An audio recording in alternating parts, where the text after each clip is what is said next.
بسم اللہ الرحمن الرحیم۔ تعارف سورہ الفتح کا پارٹ 3 پیش کر رہے ہیں۔ جلدی پر تیل کا کام جس واقعے نے کیا وہ یہ تھا کہ اس وقت جب صلح کا معاہدہ لکھا جا رہا تھا، سہیل بن عمرو کے اپنے صاحبزادے ابو جندل جو مسلمان ہو چکے تھے اور کفار مکہ نے ان کو قید کر رکھا تھا، کسی نہ کسی طرح بھاگ کر حضور صلی اللہ علیہ وسلم کے کیمپ میں پہنچ گئے۔ ان کے پاؤں میں بیڑیاں تھیں اور جسم پر تشدد کے نشانات تھے۔ انہوں نے حضور صلی اللہ علیہ وسلم سے فریاد کی کہ مجھے اس حبس بجا سے نجات دلائی جائے۔ صحابہ کرام رضوان اللہ علیہم کے لیے یہ حالت دیکھ کر ضبط کرنا مشکل ہو گیا، مگر سہیل بن عمرو نے کہا کہ صلح نامے کی تحریر چاہے مکمل نہ ہوئی ہو، شرائط تو ہمارے اور آپ کے درمیان طے ہو چکی ہے، اس لیے اس لڑکے کو میرے حوالے کیا جائے۔ رسول اللہ صلی اللہ علیہ وسلم نے اس کی حجت تسلیم فرما لی اور ابو جندل ظالموں کے حوالے کر دیے گئے۔ صلح سے فارغ ہو کر حضور صلی اللہ علیہ وسلم نے صحابہ کرام رضوان اللہ علیہم سے فرمایا کہ اب یہی قربانی کر کے سر منڈواؤ اور احرام ختم کر دو، مگر کوئی اپنی جگہ سے نہ ہلا۔ حضور صلی اللہ علیہ وسلم نے 3 مرتبہ حکم دیا، مگر صحابہ کرام رضوان اللہ علیہم پر اس وقت رنج و غم اور دل شکستگی کا ایسا شدید غلبہ تھا کہ انہوں نے اپنی جگہ سے حرکت نہ کی۔ حضور صلی اللہ علیہ وسلم کے پورے دور رسالت میں اس ایک واقعے کے سوا کبھی یہ صورت پیش نہ آئی تھی کہ آپ صلی اللہ علیہ وسلم کے صحابہ کو حکم دے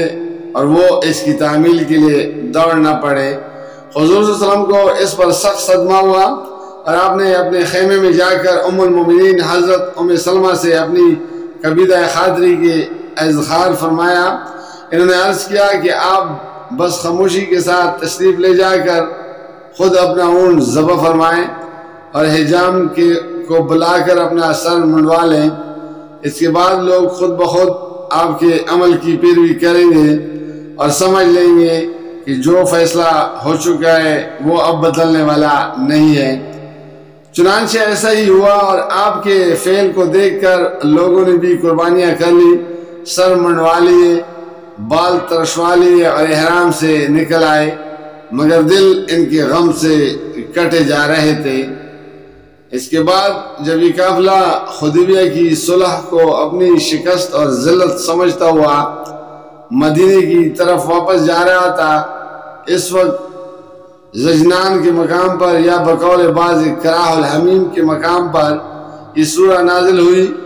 جس نے مسلمانوں کو بتایا کہ یہ صلح جس کو وہ شکست سمجھ رہے ہیں دراصل فتح عظیم ہے۔ اس کے نازل ہونے کے بعد حضور صلی اللہ علیہ وسلم نے مسلمانوں کو جمع کیا اور فرمایا آج مجھ پر وہ چیز نازل ہوئی ہے جو میرے لیے دنیا و ما فیہا سے زیادہ قیمتی ہے۔ پھر یہ سورہ آپ نے تلاوت فرمائی اور خاص طور پر حضرت عمر رضی اللہ تعالیٰ کو بلا کر اسے سنایا،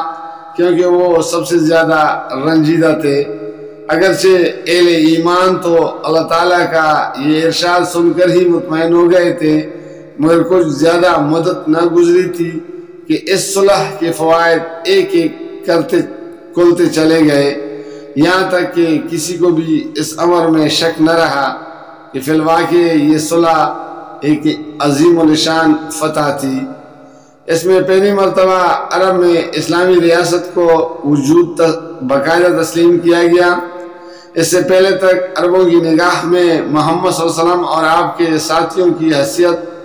محض قریش اور قبائل عرب کے خلاف خروج کرنے والے ایک گروہ کی تھی اور ان کو برادری سے باہر سمجھتے تھے۔ اب خود قریشی نے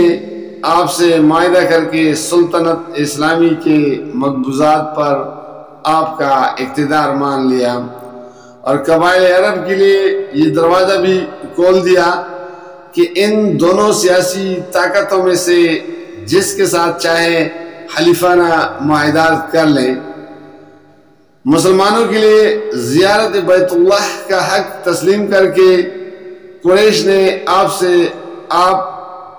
گویا یہ بھی مان لیا کہ اسلام کوئی بے دینی نہیں ہے، جیسا کہ وہ اب تک کہتے چلے آ رہے تھے، بلکہ عرب کے مسلمہ ادیان میں سے ایک ہے، اور دوسرے عربوں کی طرح اس کی پیرو بھی حج و عمرہ کے مناسک ادا کرنے کا حق رکھتے ہیں۔ اس سے اہل عرب کے دلوں کی وہ نفرت کم ہو گئی جو قریش کے پروپیگنڈا سے اسلام کے خلاف پیدا ہو گئی تھی۔ 10 سال کے لیے جنگ بندی کا معاہدہ ہو جانے سے مسلمانوں کو امن میسر آ گیا، اور انہوں نے عرب کے تمام اطراف و نواح میں پھیل کر اس تیزی سے اسلام کی اشاعت کی کہ صلح حدیبیہ سے پہلے پورے 19 سال میں اتنے آدمی مسلمان نہ ہوئے تھے جتنے اس کے بعد 2 سال کے اندر ہو گئے۔ یہ اسی صلح کی برکت تھی کہ یا تو وہ وقت تھا جب حدیبیہ کے مقام پر حضور صلی اللہ علیہ وسلم کے ساتھ 1400 آدمی آئے تھے، یا 2 ہی سال کے بعد جب قریش کی عہد شکنی کی نتیجے میں حضور صلی اللہ علیہ وسلم نے مکہ پر چڑھائی کی تو 10,000 کا لشکر آپ صلی اللہ علیہ وسلم کے ہم رکاب تھا۔ قریش کی طرف سے جنگ بند ہو جانے کے بعد حضرت صلی اللہ علیہ وسلم کو یہ موقع مل گیا کہ اپنے مقبوضات میں اسلامی حکومت کو اچھی طرح مستحکم کر لے اور اسلامی قانون کے اجراء سے مسلم معاشرے کو ایک مکمل تہذیب و تمدن بنا دے۔ یہی وہ نعمت عظمی ہے جس کے متعلق اللہ تعالیٰ نے سورہ مائدہ کی آیت نمبر 3 میں فرمایا کہ آج میں نے تمہارے دین کو تمہارے لیے مکمل کر دیا ہے اور اپنی نعمت تم پر تمام کر دی ہے، اور تمہارے لیے اسلام کو تمہارے دین کی حیثیت سے قبول کر لیا ہے۔ قریش سے صلح کے بعد جنوب کی طرف سے اطمینان نصیب ہو جانے کا فائدہ یہ بھی ہوا کہ مسلمانوں نے شمال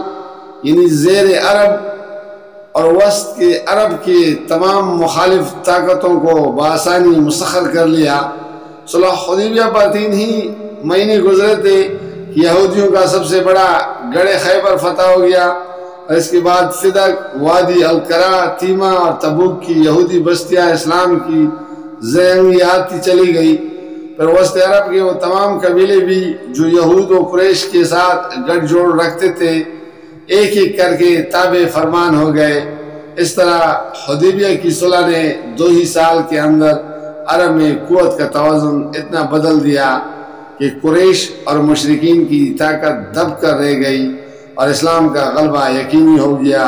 یہ تھی وہ برکات جو مسلمانوں کو اس صلح سے حاصل ہوئی جس سے وہ اپنی ناکامی اور قریش اپنی کامیابی سمجھ رہے تھے۔ سب سے زیادہ جو چیز اس صلح میں مسلمانوں کو ناگوار ہوئی تھی اور جسے قریش نے اپنی جیت سمجھا تھا کہ مکہ سے بھاگ کر مدینہ جانے والوں کو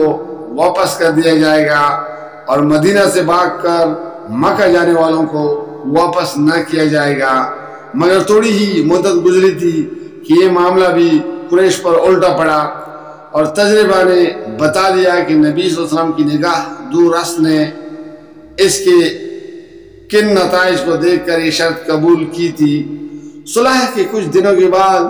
مکہ سے ایک مسلمان ابو بصیر قریش کے قید سے بھاگ نکلے اور مدینہ پہنچے۔ قریش نے ان کی واپسی کا مطالبہ کیا اور حضور صلی اللہ علیہ وسلم نے معاہدے کے مطابق انہیں ان لوگوں کے حوالے کر دیا جو ان کی گرفتاری کے لیے مکہ سے بھیجے گئے تھے، مگر مکہ جاتے ہوئے راستے میں وہ پھر ان کی گرفت سے بچ نکلے اور ساحل بحیرہ احمر کے اس راستے پر جا بیٹھے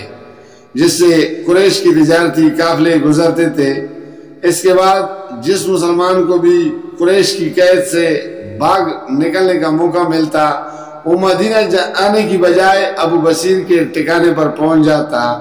یہاں تک کہ 70 آدمی جمع ہو گئے اور انہوں نے قریش کے قافلوں پر چھاپے مار مار کر ان کا ناطقہ تنگ کر دیا۔ آخرکار قریش نے خود رسول اللہ صلی اللہ علیہ وسلم سے درخواست کی کہ ان لوگوں کو مدینہ بلا لے اور حدیبیہ کے معاہدے کی وہ شرط آپ سے آپ ساکت ہو گئی۔ یہ تاریخی پس منظر نگاہ میں رکھ کر اس سورہ کو پڑھا جائے تو اس سے اچھی طرح سمجھا جا سکتا ہے۔ جزاک اللہ، فی امان اللہ۔